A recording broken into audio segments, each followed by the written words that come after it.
Tuhan, Engkau menolong kami di dalam jalan-Mu, kami terus berjalan. Tolonglah kami agar kami jangan tidak berserah, tidak menyerah. Dan tolonglah kami jalan kasih ini, di jalan kasih ini. Karena jika bukan karena kasih, kami tidak sanggup untuk berjalan. Kalau tidak karena kasih-Mu yang menarik, kami tidak sanggup untuk berlari. Kami bisa berlari, kami berjalan, semua karena respon kami terhadap kasih-Mu. Bukalah hati kami untuk menerima kasih yang Kau berikan kepada hari ini, sehingga kami bisa merespon Engkau untuk terus berlari. Engkau pasti akan di ujung jalan menanti kami dan memberi semangat di dalam proses. Kami berterima kasih Yesus, dalam nama Tuhan Yesus, amin. Selamat pagi saudara-saudari semua, dimanapun kalian berada. Hari ini kita melihat kitab 2 Samuel yang terakhir. Saya merasa bahwa kitab saya yang terakhir berkhotbah. Ini sangat baik bisa menjadikan satu kesimpulan dengan tema mendirikan mezbah mempersembahan korban bakaran akhir dari hidupnya Daud. Di sini di pasal 20 sudah akhir dari perjuangan Daud. Daud kembali ke Yerusalem menjadi raja.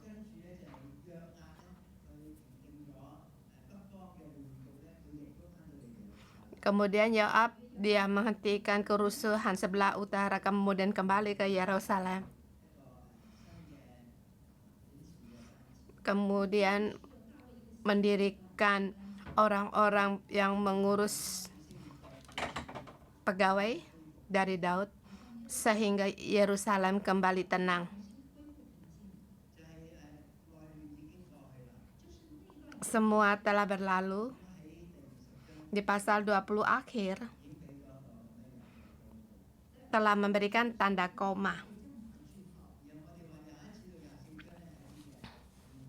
agar kita mengatakan di pasal 21 sampai dengan 4 itu adalah seperti tambahan, kitab tambahan, dan orang penulis kitab ini menambahkan 4 pasal ini agar kita terhadap Daud lebih lagi mengenal dia.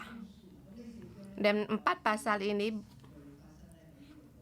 bukan menurut disusun menurut perkara terjadi, ditulis seperti kemarin kita mengatakan 40 pahlawan dari Daud.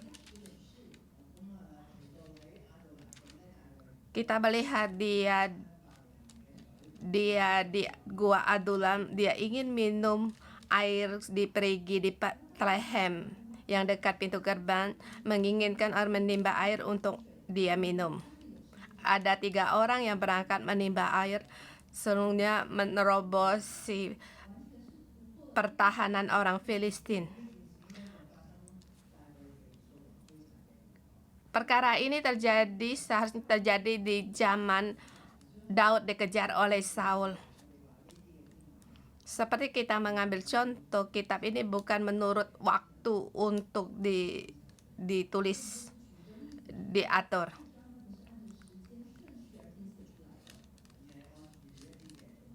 Menurut poin utama, hari ini kita melihat umur Daud yang terakhir. Di depan dikatakan, Anda mengatakan mendirikan mezbah dan mempersembahkan korban bakaran. Di dalam hidup Daud, kita layak untuk kita menjadikan, kita untuk merindukan, dan hal untuk kita bekerja. Dia hampir menjadi orang yang sempurna, tetapi dia memiliki kelemahannya sendiri. Jadi kita tahu sikap manusia. Dan penulis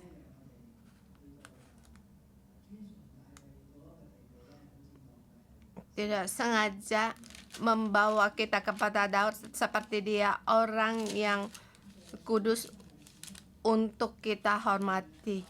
Baik Abraham, Daud, atau generasi pertama para rasul, tulis Alkitab menuliskan ada hal kegagalan mereka. Rasul Petrus,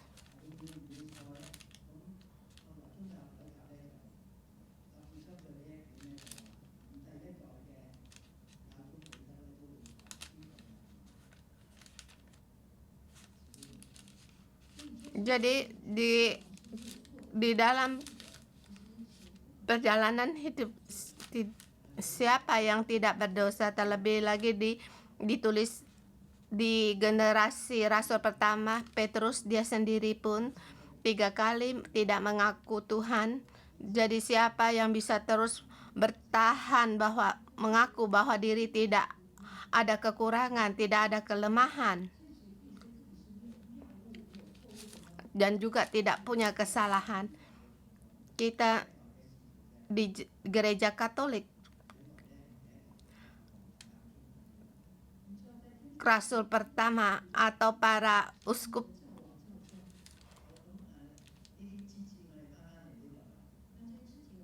kita kembali di sini.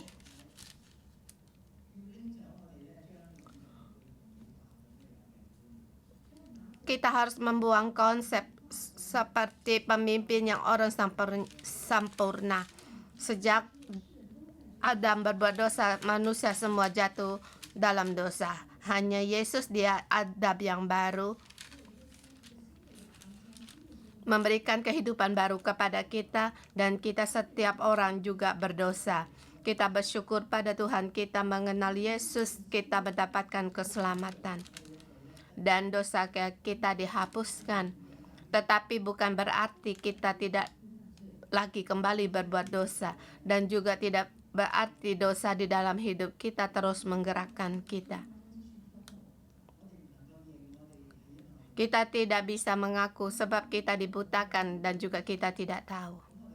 Dan hari ini kita mengatakan poin ini. Bagi Daud, kita melihat seumur hidupnya banyak sekali kesalahan. Hari ini terlebih lagi, ditambah lagi Daud kembali kesalahannya. Kesalahan yang sangat besar. Tetapi dia mempersembahkan korban bakaran dan mendapatkan pengampunan dari Tuhan. Dan saya merasa akhir dari Daud adalah tanda sempurna, tanda koma yang sempurna. Di dalam hidup akhirnya dia tetap orang yang serius terhadap Allah. Dia orang yang tahu akan dosa. Dia juga orang yang bisa mengaku dosa. Dia bisa mendirikan mezbah dan memberikan korban persembahan yang orang yang bisa menghentikan murka Allah. Dan hubungan dia dengan Allah itu sangat serius. Dia bukan asal-asalan saja.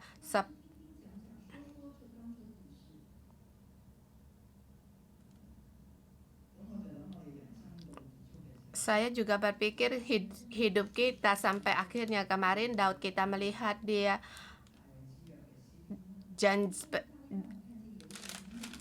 perjanjian dari Daud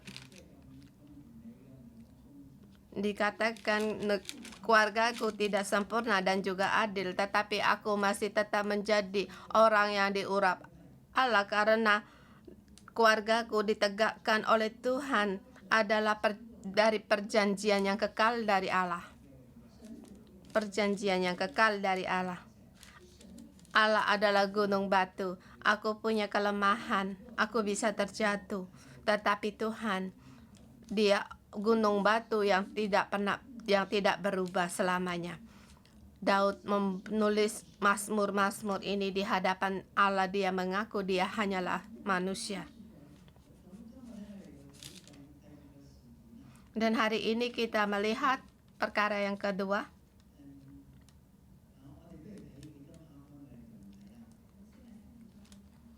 Dilihat di PowerPoint.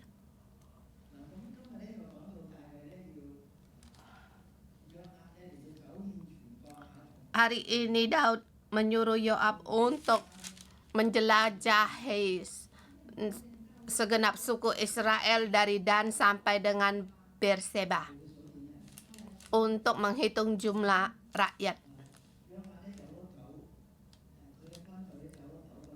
Yoab dan para panglima-panglimanya menjelajahi 9 tahun 20 hari untuk menyelesaikan perhitungan ini. Panglima tentara mereka menyeberangi sungai, yaitu Alohe. Kedua, dan di Het dekat sebelah utara Suria, kemudian Dan sampai pada Sidon, dan sampai akhirnya di sebelah selatan Batseba dan kembali pada Yerusalem.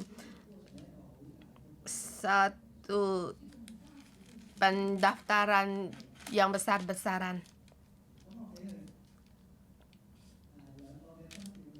Di sini dibagi dua subbagian.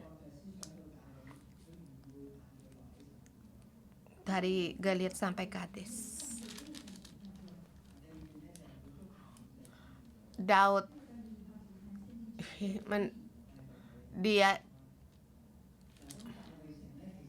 kota Daud berada di Yerusalem.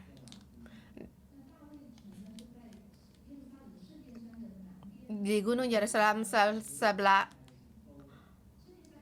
selatan. Gunung itu lebih tinggi lagi. Maka di ayat di situ dikatakan Daud melihat malaikat, yaitu di tempat pengirikan Arona orang Yebus.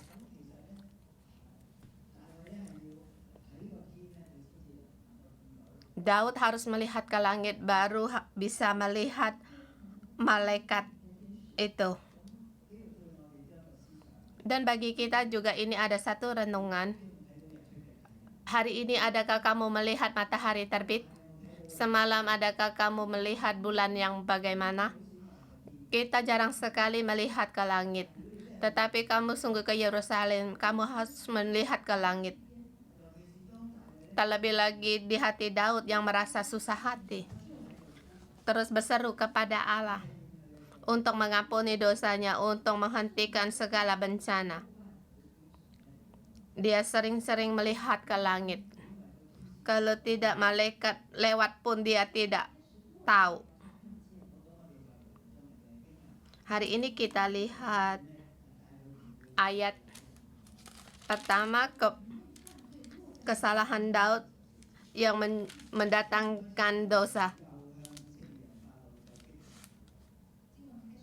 Dan juga di awal ayat dikatakan bangkitlah pula murka Tuhan terhadap orang Israel, menghasut Daud melawan mereka. Allah murka terhadap Israel bukan pertama kali. Kalau kita di kitab Hakim-Hakim atau 1 Samuel, kita pun tahu bahwa orang Israel banyak berbuat perbuatannya yang membuatkan Allah murka terhadap mereka.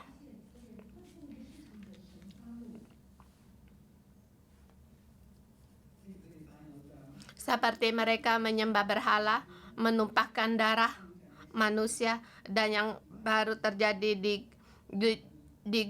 di hutannya Efraim, membunuh orang sebelah tentara orang sebelah utara 20.000 orang lebih.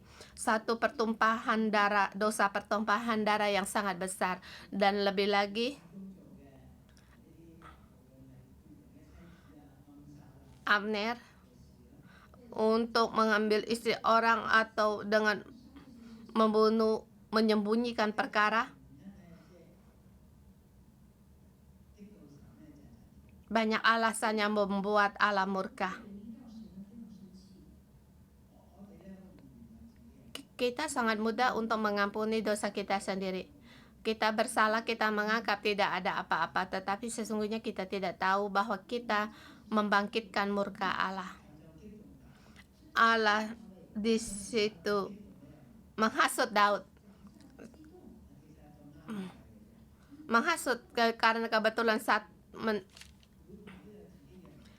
setiap orang ada kebimbangan. Kamu melihat orang kaya, kamu akan iri, kamu akan mulai tamak akan harta. Melihat hal-hal penuh, nafsumu mulai tergairah. Kamu melihat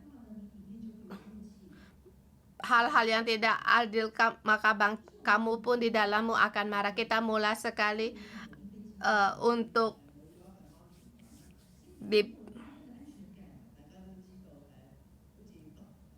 di dalamnya tidak ada keamanan. Kita tahu di sebelah utara dan Bani Yahuda menyambut dia untuk kembali menjadi raja. Tetapi sesungguhnya apakah itu benar?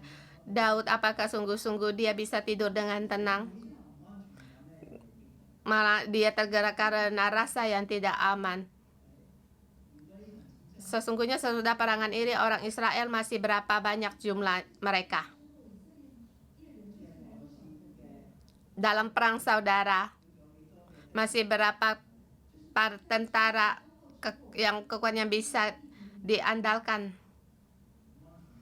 merasa tidak aman, mulai menghasut dia. Ada orang dihasut, mulai akar pahit, mulai ada orang mulai murka.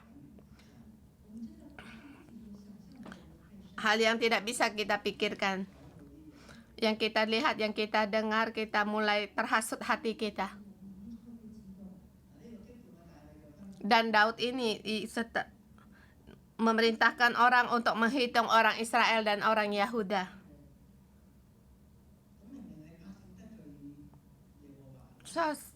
Tapi di sini sesungguhnya rakyat yang bersalah kepada Tuhan. Tetapi mengapa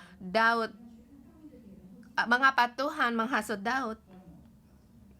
Sesungguhnya rakyat dengan raja itu tidak bisa dipisahkan. Saling ada hubungan. Tidak ada seorang yang bisa menjadi raja sendiri. Tidak ada satu raja yang tidak peduli sama para rakyatnya. Kamu tidak peduli kepada mereka, mereka akan memberontak. Kamu tidak bisa untuk peduli sama mereka. Dia berkata kepada Yoab untuk menghitung jumlah rakyat. Dari sebelah utara dan sampai sebelah selatan. Perintah ini sepertinya sangat mudah. Panglima Yoab dan para panglima tentaranya juga merasa susah.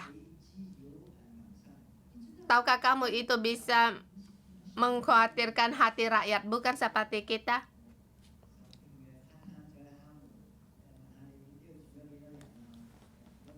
Seperti penyelidikan bertanya di rumah ini tinggal berapa orang. Seperti sensus di sini ya, tidak sama dengan di sini. Tetapi di sini di zaman Daud, tentara yang menghitung jumlah rakyat dari setiap kota, desa, membuatkan hati orang merasa gelisah. Apalagi di sini seluruh gereja. Dan juga saya percaya mereka tidak akan membawa persediaan makan 9 bulan. Sejumlah tentara di mana mereka berjalan, di situ mereka makan. Dan juga pada saat mereka datang, para rakyat juga tidak tahu mengapa ada orang yang mengetok pintu mereka. Selain mendaftar jumlah mereka dan juga meminta bahan makanan, sejumlah panglima muncul di kota mereka, masuk desa. Dan juga kita lihat di peta, kita bisa melihat bukan tempat yang mudah untuk dijelajahi. seperti di tanah Moab, tempat orang Amon, di sebelah sungai Yordan, Gad suku Manase, dan juga suku orang Benyamin, orang Ruben, dan lebih utara lagi di tempat orang Syria.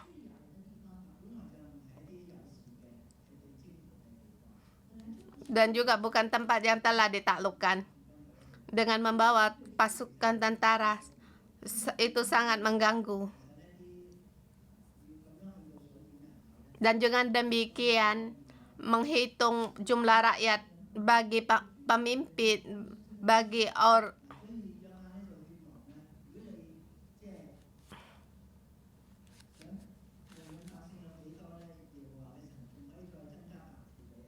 maka Yoab berkata kepada raja, kiranya Tuhan Allahmu menambahi rakyat 100 kali lipat daripada yang ada sekarang.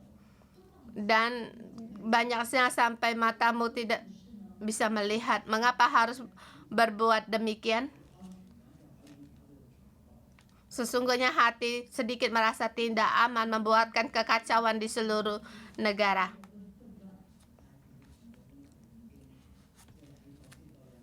Sesungguhnya dalam negara juga mereka dalam kekacauan mereka sendiri-sendiri, karena Tuhan murka terhadap rakyat. Sampai akhirnya Tuhan turun tangan, maka mereka pun menghitung. Pasal ke-5 sampai 8 mengatakan tempat yang mereka lalui menggunakan 9 bulan 20 hari kembali ke Yerusalem. Dan juga dikatakan orang yang siap berperang di sebelah utara 800.000 orang, dan juga orang Yahuda ada 500.000. Setelah mendengar perhitungan rakyat, maka berdebar-debarlah hati Daud dan berdoa kepada Tuhan. Dari Yoab pergi menghitung sampai 9 bulan 20 tahun. Melihat dia pulang, baru hatinya berdebar-debar. Menggunakan waktu 9 bulan, hampir 10 bulan waktu.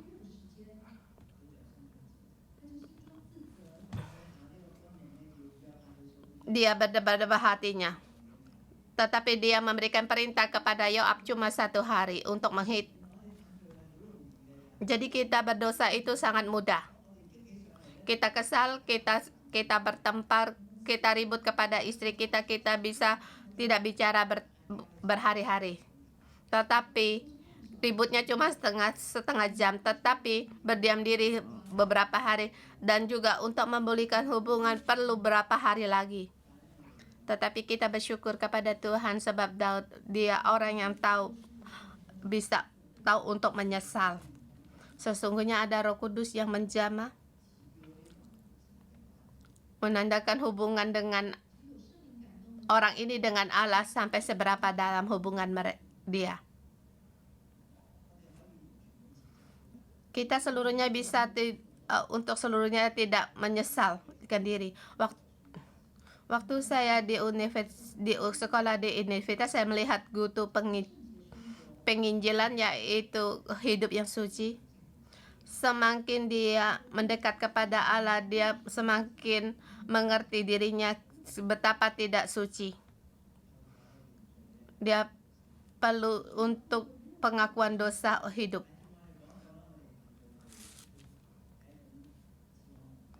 Seperti tadi kita katakan, kita berdosa seperti kita dibutakan. Seberapa buruknya kita tetap merasa diri kita baik. Jadi terhadap jamahan Roh Kudus kita tidak ada perasaan. Kita punya perasaan, artinya menandakan hubunganmu dengan Allah itu sehat, dan juga hubungan yang terus-menerus. Dan juga kita lihat di sini, saudara-saudari sini, kepada siapa kamu punya perasaan, yaitu kepada orang yang kamu kenal. Kamu punya perasaan. Kalau di depan sampai di belakang, setiap orang tidak kenal, kita tidak punya perasaan, bukan? kita terhadap Allah, kita tidak punya hubungan demikian dan juga tidak punya perasaan yang demikian. Kamu semakin mendekat Allah, semakin kamu melihat kekurangan dirimu.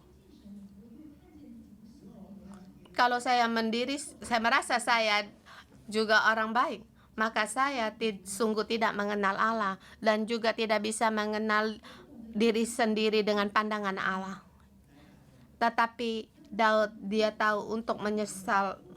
Menggunakan waktu 9 bulan 20 hari dia baru sadar. Tetapi bersyukur dia bisa bersadar. Kemudian di situ dia berdoa kepada Tuhan. Aku telah sangat berdosa karena melakukan hal ini. Maka sekarang Tuhan, jauhkan kiranya kesalahan hamba-Mu ini, sebab perbuatan itu sangat bodoh. 9 bulan 20 baru melihat kebodohannya. Sungguhnya banyak pernikahan pecah. Sesungguhnya sebelum perpecahan terjadi sudah menimbun banyak sekali perkara. Sampai pada titik itu baru pecah. Dan bagi menghadapi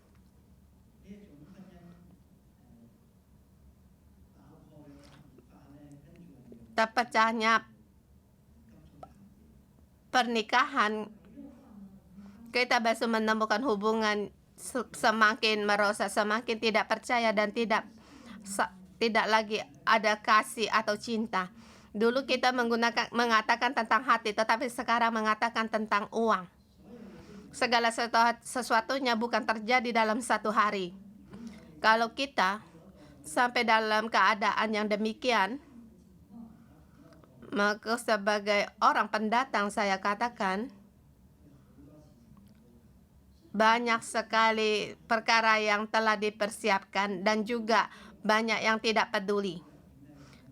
Dan saya merasa di poin ini Allah demikian memperingatkan saya. Adakah perkataan yang kamu katakan tetapi kamu menyesal? Jadi mohon kamu jangan tidak bicarakan. Maka kamu akan mendesak semakin cepat perpecahan ini. Kamu tahu pada saat kita bertengkar apapun bisa kita ucapkan. Setelah diucapkan membuat penyesalan pada diri sendiri. Dan yang mendengar sangatlah disakiti. 9 bulan 20 hari.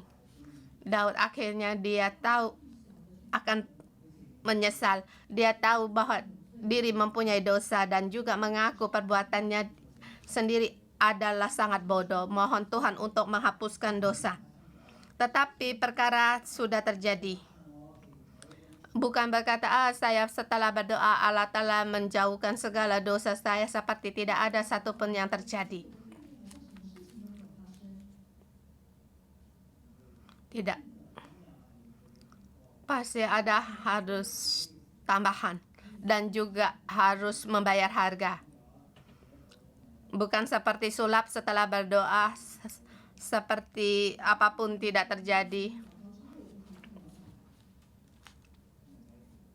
Pergi sana, pergi sini. Seperti tidak ada hal yang terjadi. Bukan demikian. Daud setelah dia mengaku dosa, maka Allah mengutus Nabi Gad untuk mendapatkan dia dan memberitahu kepada Daud. Allah berfirman, 3 perkara kau hadapi sekarang untuk kamu pilih. Pilihlah salah satu, maka aku melakukan kepadamu. Kamu bisa melihat Allah memberikan kebebasan kepada manusia untuk mendatangkan bencana, juga berunding kepadamu untuk memilih. Kita merasa kebebasan itu sangat penting, tetapi Allah memberi kamu kebebasan untuk memilih. Pertama, 7 tahun kelaparan di negeri, seperti di zaman Yosef, ada 7 tahun. Yang kedua, melarikan diri 3 bulan dan dari hadapan lawanmu dan mereka mengejar kamu. Hal ini sangat tidak mudah sebab dia juga pernah dikejar oleh Saul dan Absalom. Sesungguhnya hal yang tidak kita pelajari pasti akan kembali terjadi. Sekarang Allah kembali berkata kepada Daud hal ini. Jadi pertimbangkanlah apakah ada hal yang terjadi dalam hidup kita tapi terus terjadi. Seperti saya mengaku dosa tahun ini dan tahun berikutnya dengan pengakuan dosa yang sama. Artinya kamu tidak pernah serius untuk memperhentikan dosamu, membereskan dosamu. Sesungguhnya mengaku dosa seperti mengupas bawang. Seperti ada 20 lapis kulit bawang. Kalau di lapis 19 tidak kamu kupas, maka tidak akan sampai ke lapis 18, 17, 16.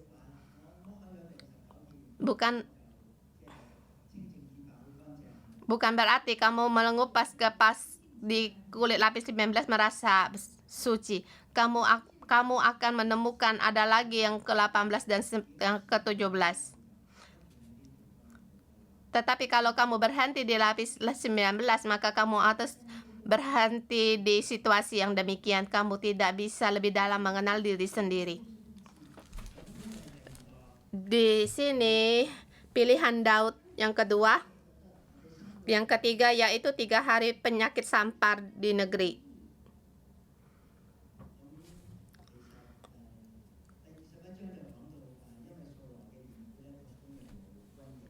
Di pasal 20, karena dosa keluarga Saul, maka di negeri ada penyakit sampar. Dan di sini Daud untuk memilih. Daud berkata kepada Nabi, aku sangat susah hati. Ketiganya juga sulit untuk diterima. Tetapi aku lebih baik jatuh di dalam tangan Tuhan sebab kasih sayangnya. Tetapi jangan aku jatuh ke dalam tangan manusia. Jadi tidak mau dikejar oleh manusia, hanya tinggal pilihan ke-1 dan yang ketiga. 7 tahun dan 3 hari. Mana yang kamu pilih? Yaitu yang ketiga. Kita sampai di poin yang kedua. Dan terjadilah sampar. Dan apa yang menghentikan sampar ini? Yaitu mendirikan mezbah dan mempersembahkan persembahan. Allah mendatangkan penyakit sampar dari Dan sampai Berseba yang meliputi seluruh negeri, wilayah seluruh negeri, dan rakyat di situ mati 70.000 orang. Kalau kita tidak merasa aman menghitung jumlah uang di bank, sekali hitung kehilangan 70.000. Kita mohon Tuhan memberikan hati kita yang tenang, tidak mudah untuk didesak.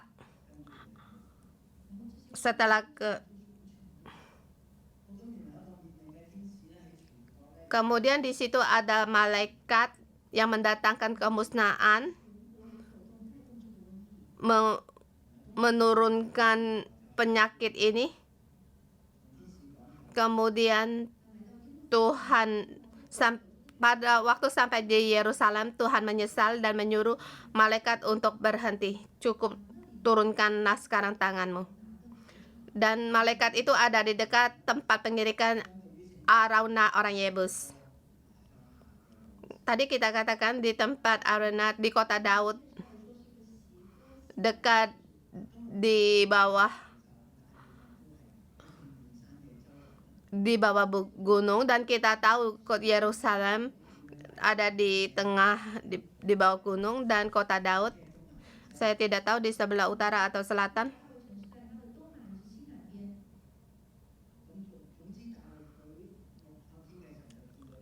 Yang penting waktu Daud melihat ke atas, dilihatnya malaikat yang telah dan berdoa kepada Tuhan, dan kembali dia berkata, sungguhnya aku telah berdosa. Jadi kita berdosa, kita mengaku dosa boleh setelah mengaku dan kembali lagi mengaku dan sangat serius. Sungguhnya aku telah berdosa, aku telah berbuat kesalahan. Tetapi domba-domba ini, apakah yang dilakukan mereka? Biarlah kiranya Tuhan, biarlah kiranya tangan-Mu menimpa aku dan kaum keluargaku. Daud mulai menyesal karena rakyat mati di hadapannya. Sampai akhirnya sampai kepada kotanya melihat malaikat memusnah. Demi untuk domba-dombanya dia berdoa kepada Tuhan. Jadi dosanya biarlah ia ditimpakan kepada dia dan kaum keluarganya.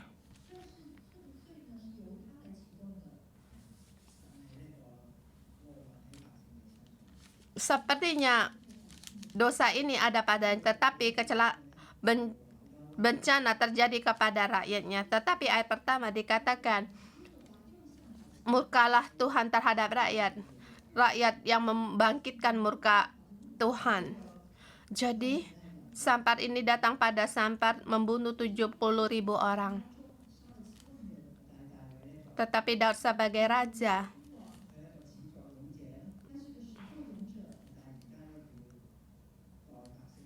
dia sekarang sebagai wakil bagi rakyat untuk menanggung hasilnya. Dikatakan, biarlah kiranya tangan-Mu menimpa aku dan kaum keluargaku. Kita melihat dia orang yang mau bertanggung jawab. Dan juga dia bisa menerima akibat dari dosa. Pada saat Daud mengaku dosa demikian, Allah mengutus Gad kepada Daud untuk menghadap Daud dan berkata kepadanya, pergilah dirikan mezbah bagi Tuhan di tempat pengiringan Araunah orang Yebus itu. Lalu pergilah Daud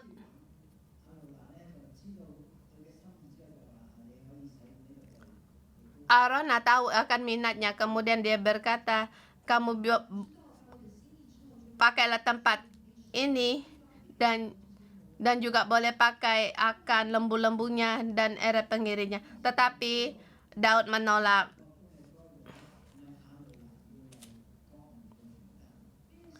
Jadi untuk menghentikan segala dosa bukan ditanggung oleh Araunah, tetapi Daud sendiri harus bertanggung jawab demi rakyatnya. Jadi dia menggunakan 50 sikat perak membeli tempat penggirikan juga lembu-lembunya. Dan akhirnya Daud mempersembahkan korban bakaran dan korban keselamatan. Dan di ayat 25 yang terakhir, maka Tuhan mengabulkan doa untuk negeri itu, dan tulah itu berhenti menimpa orang Israel.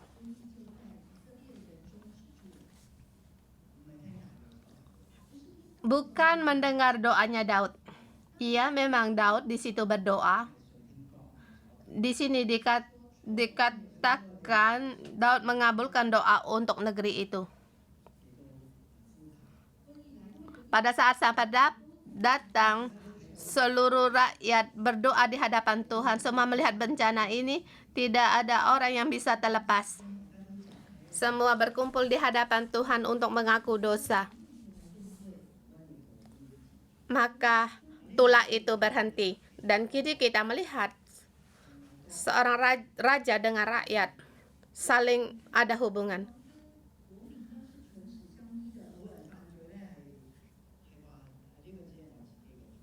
Tidak ada orang yang berdosa mengatakan bahwa ini kesalahan saya sendiri. Maka kita akan mempengaruhi keluarga kita, akan mempengaruhi pernikahan kita, akan mempengaruhi anak cucu kita dan tetangga kita.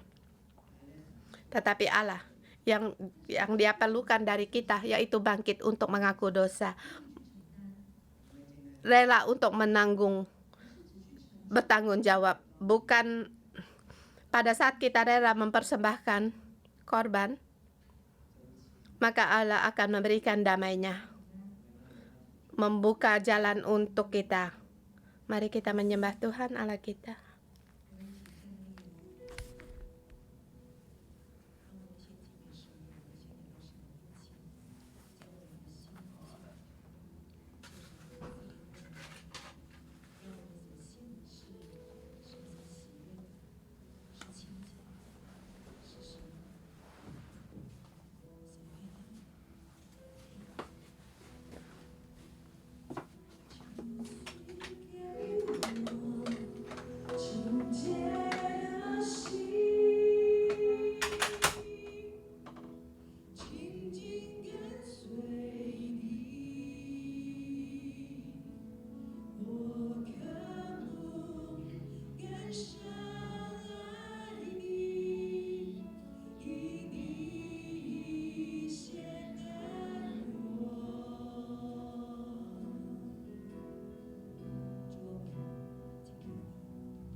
Tuhan, jadilah aku berkenan bagimu.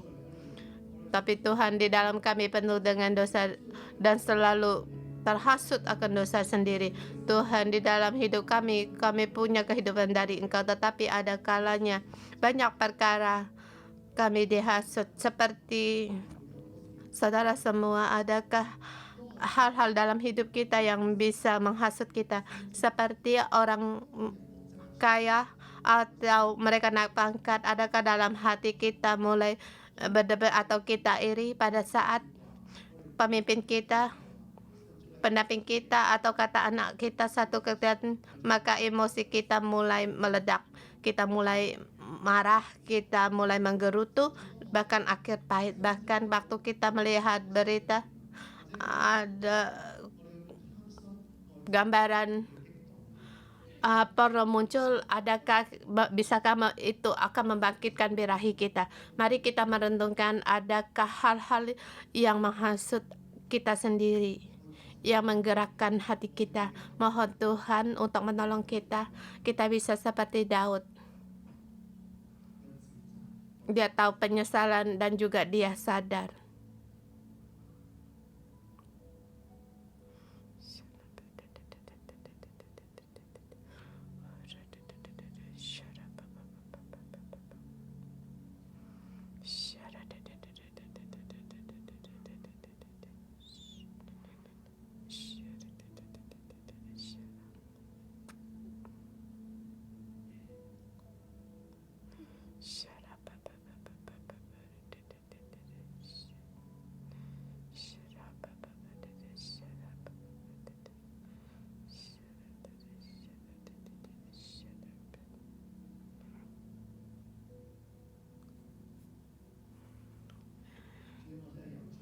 Tuhan, aku berdosa, mohon Kau ampuni aku, mohon Engkau mengampuni segala kesalahanku. Tuhan, pada saat aku melihat orang lain dipuji, mendapatkan untungan, maka mulailah iri dalam hatiku. Aku merasa, mengapa dia naik pangkat bukan aku, mengapa dia bisa kaya bukan aku. Tuhan, mohon Engkau ampuni kesalahanku, ampuni dosaku. Dan juga pada pemimpin saya atau pendamping saya berkata-kata yang tidak enak di hati, saya mulai marah, saya mulai tidak suka, dan melihat kelakuan anak tidak sesuai dengan keinginan saya, maka saya akan marah, dan saya marah kepada bahkan memukul dia. Mohon Tuhan, Engkau ampunilah segala dosaku. Dan juga melihat orang kaya, hati saya juga timbul ingin juga punya kekayaan. Mohon Engkau mengampuni segala dosaku. Ampunilah aku di dalam hidup kami selalu dihasut oleh keadaan, dan kami tidak bisa mengendalikan diri kami sendiri. Tuhan, ampunilah kami dan tolonglah kami agar kami punya hati tahu untuk bersalah, dan juga kami bisa sadar menyadari kesalahan kami. Tuhan, mohon Engkau tolong kami. Tetapi berdebar-debarlah hati Daud setelah menghitung rakyat. Lalu berkatalah Daud kepada Tuhan, aku telah sangat berdosa karena melakukan hal ini. Maka sekarang Tuhan, jauhkanlah kiranya kesalahan hamba-Mu ini, sebab perbuatanku itu sangat bodoh. Tuhan, di dalam hati kami menyesal. Mungkin kami telah menanti berbulan-bulan, bahkan menghadapi kebodohan kami sendiri. Kami tidak melepaskan diri kami sendiri. Tuhan, di renungan pagi ini, pada saat saudara kami menghadapi kata-kata yang menghasut, keadaan yang menghasut, mohon Engkau membuka jalan anugerah-Mu agar kami punya kekuatan bisa menghadapi penyesalan kami dan juga kebodohan kami. Kami bukan hanya bersalah kepada manusia, tetapi juga Engkau. Tuhan, kami berterima kasih agar kami di dalam hati punya hati tahu untuk menyesal, dan sehingga saudara semua kita berdoa, beritahu kepada Allah-Mu, masa lalu kita, hal yang pernah kita lakukan, bahkan kebodohan kita. Tuhan, mengapa amarah kami bangkit di dalam kami? Lewat kata-kata yang kami omong, kami tidak bisa berbalik kembali. Tuhan, kami di hadapan-Mu, kami mengaku kesalahan kami dan mengambil keputusan agar hati kami tertuju pada Engkau. Kami mau dalam penyesalan kami, keluar dari penyesalan kami. Sebab ini anugerah yang Engkau berikan kepada kami, dan kami kembali seralas dengan Engkau. Ya Allah, mohon Engkau ampun kami. Roh Kudus, mohon Engkau lebih banyak lagi menyertai kami. Roh Kudus, bukan karena Engkau di dalam hidup kami, sesungguhnya kami tidak tahu seberapa dalamnya kebodohan kami. Kebodohan kamu karena perkataan satu orang, hati kami mulai tergerak. Bahkan orang itu orang yang kami kasihi, kami sangat mencintai dia, tetapi hanya karena satu perkataan, kelakuan yang tidak kami inginkan, maka kami pun tergerak, hati kami bangkit, kemarahan kami yang kami inginkan banyak sekali. Pada saat kami tidak dapat mendapatkannya, maka kami mulai marah. Bahkan kami merasa, mengapa Engkau tidak berikan kepada kami? Sungguh tidak adil. Mengapa Tuhan sekali dan sekali lagi terjadi hal yang demikian? Tuhan, ampunilah kami. Dan juga kami datang di hadapan-Mu, kami telah mengaku berulang kali dosa, tetapi percobaan datang, maka kami kembali terhasut. Mohon Tuhan ampuni kesalahan kami, juga saudara-saudari kami. Mulut kami percaya kepada Engkau, tetapi pada saat ekonomi kami timbul masalah, kami mulai terhasut lagi. Di dalam kami tidak ada merasa aman. Yang kami inginkan hanya berpegang banyak hal-hal, barang-barang material yang bisa kami lihat. Di dalam kami tidak Engkau. Tuhan, pikiran kami ini bodoh, bahkan kami tidak melihat bahwa segala sesuatu, apapun yang kami miliki, itu sesungguhnya dari Engkau. Tuhan, ampunilah kami. Bahkan Daud, orang yang mengikuti Engkau, dia pun berkata, dia pun orang yang bodoh. Terlebih lagi, bukankah terlebih lagi kami ini? Kami setiap orang ini. Tuhan, kami kembali di hadapan-Mu untuk mohon pengampunan dari-Mu. Saudara semua, mari kita saling berdoa. Kita berdoa, kita pegang mesbah Tuhan, beritahu berkat, mohon pada Tuhan. Ya Tuhan, ampunilah kesalahan Tuhan, dan juga masalah apa yang bisa menghasut hati-Mu. Kita bersama mengaku dosa, dan kembali kita mohon belas kasihan Tuhan. Tuhan, ampunilah kami. Sungguh kami sungguh besar dosa kami, bahkan kami orang bodoh. Mohon Engkau ampuni kami.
Tuhan, ampunilah kami selalu bersalah kepada Engkau.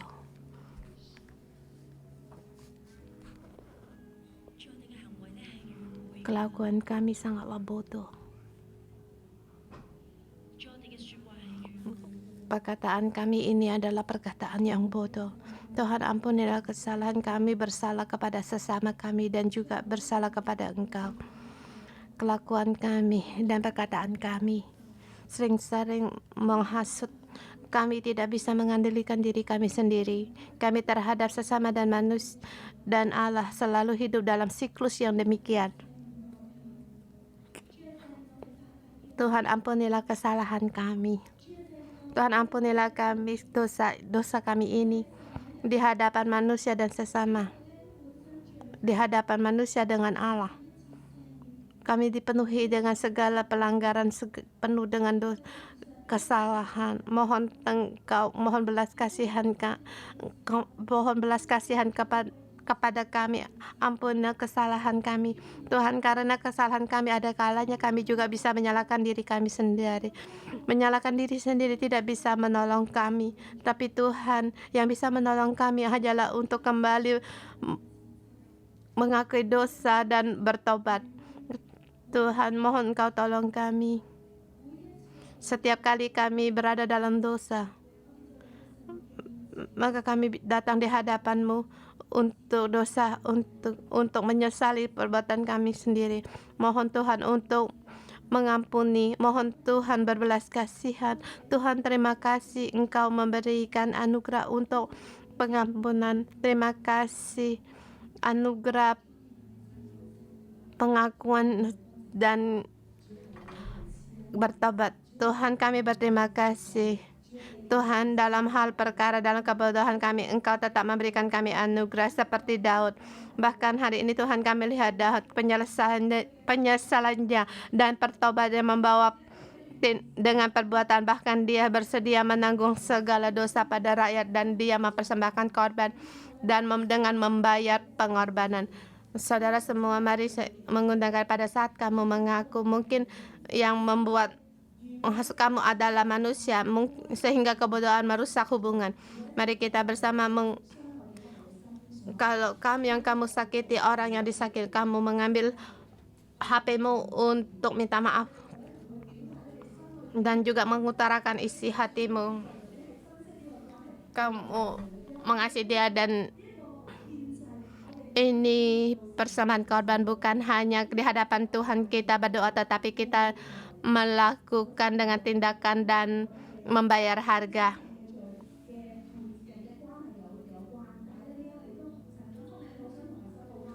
Pada saat ini kalau Tuhan menjamahmu untuk memperbaiki hubungan dengan sesama atau anakmu, kamu dengan tindakan untuk memberi message kepada dia.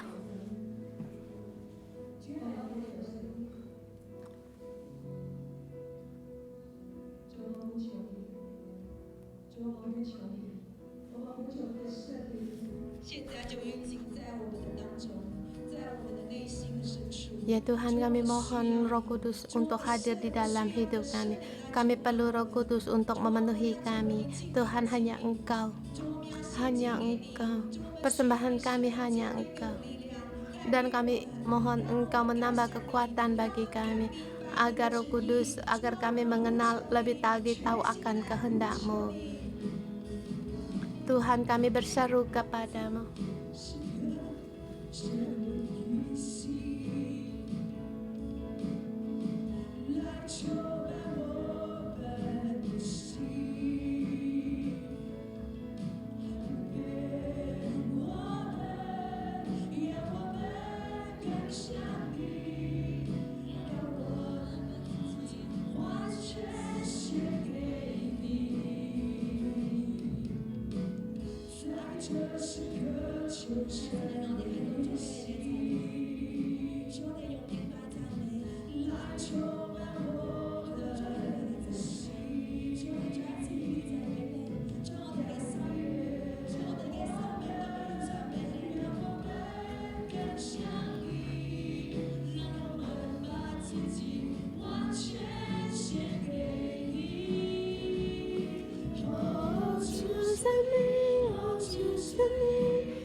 主生命充满在这里，来充满我们的心，让我们明白你所有旨意。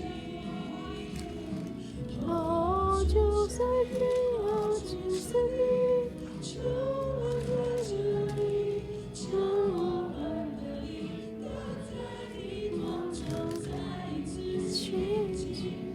哦，主生命，哦，主生命，充满在这里，来充满我们的心，让我们明白你所有旨意。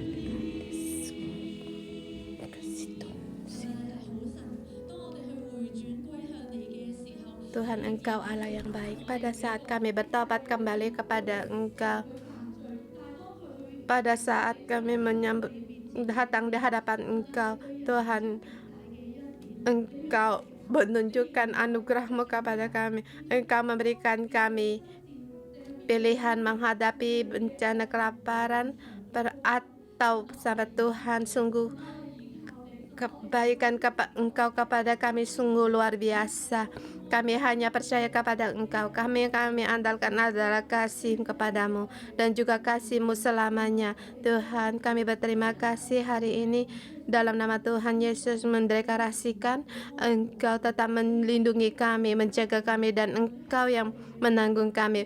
Walaupun kesalahan kami atau kesalahan di seluruh bumi yang kami hadapi, kasih setiamu bahwasanya sampai selama-lamanya.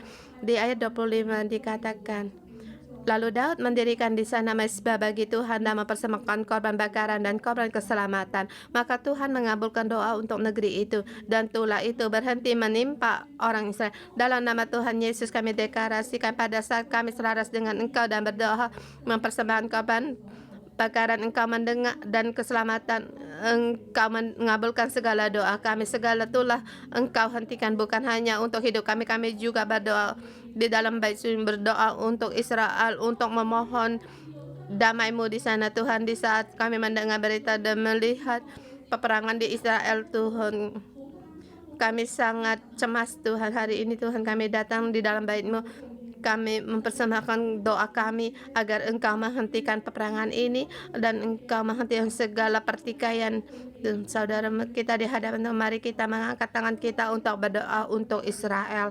Mohon damai Tuhan ada pada Israel. Mohon Tuhan mengampun segala kesalahan kita semua. Mohon dosa kami penuh dengan pertikaian. Dan pada saat kami di dalam peperangan hati kami pun untuk Israel, kami mohon kepada Engkau untuk setiap Tuhan, Engkau hentikan segala pertumpahan darah, dosa pertumpahan darah ini Tuhan. Berilah damai sejahtera-Mu kepada di tanah Israel. Engkau hentikan segala peperangan ini. Tuhan, kami mohon kembali Engkau berikan damai-Mu untuk Israel. Dan juga ada pada setiap manusia dan terang-Mu ada pada di tempat ini. Tuhan, kami perlu akan Engkau. Tuhan, kami berseru belas kasihan kepada tanah Israel. Walaupun bukan sabar, tetapi sekali pedang perang di tanah Israel. Tuhan, Israel yang Engkau kasih tempat ini, yang Engkau kasih Tuhan, orang-orang ini juga adalah umat yang Engkau kasihan.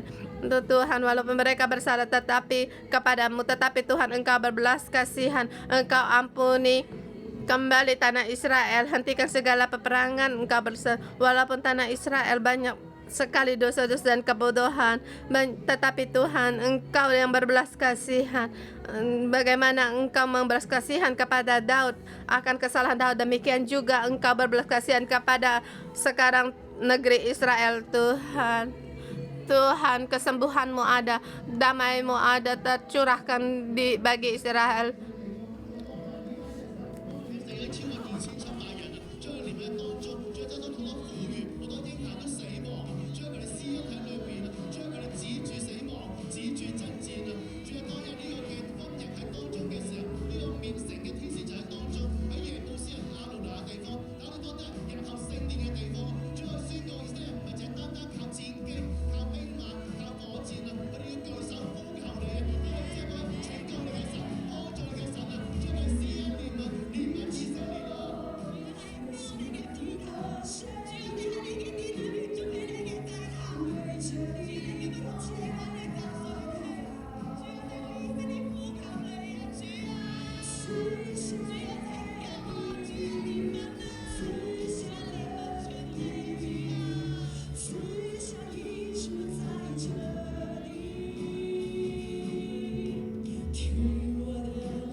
Allah Bapa Surgawi, kami berdoa kepada Engkau karena Engkau penuh dengan kelimpahan. Mohon Engkau berbelas kasihan kepada Israel dan Pakistan. Mohon Engkau berbelas kasihan kepada negeri ini, dan Engkau mendengar doa setiap orang yang berseru kepadamu. Baik orang Israel, seruan untuk Israel, atau di luar daerah Israel, doa-doa mereka. Mohon Engkau menghentikan perang ini, dan Engkau memberikan damai-Mu. Mohon Engkau mendengar doa kami. Dalam nama Tuhan Yesus Kristus, saudara-saudari semua, dalam nama Tuhan Yesus memberkatimu. Agar kami seumur hidup kita sebagai mesbah Tuhan, setiap kita tahu kita bersalah kepada Tuhan, kita bisa bertobat dan mempersembahkan diri kita sendiri. Allah pasti akan berkenan kepadamu, dan juga dalam nama Tuhan Yesus memberkatimu. Berada dalam gunung batu Yesus, dan gunung batu ini adalah kokoh, dan lebih dalam lagi kita berada di dalam gunung Kristus, gunung batu ini, agar hidup kita tidak lagi terhasut akan keadaan, dan juga kita mengenal akan hati sanubari kita. Pada saat hati tergerak di tempat yang paling kelemahan kita, lebih dalam lagi tersimpan dalam Kristus, bukan menyembunyikan diri sendiri, tetapi tersembunyi di dalam darah keselamatan Kristus. Kiranya Tuhan memandang padamu, menerima mesbahmu, mendapatkan hatimu. Dalam nama Tuhan Yesus, amin. Kita renungan pagi sampai di sini.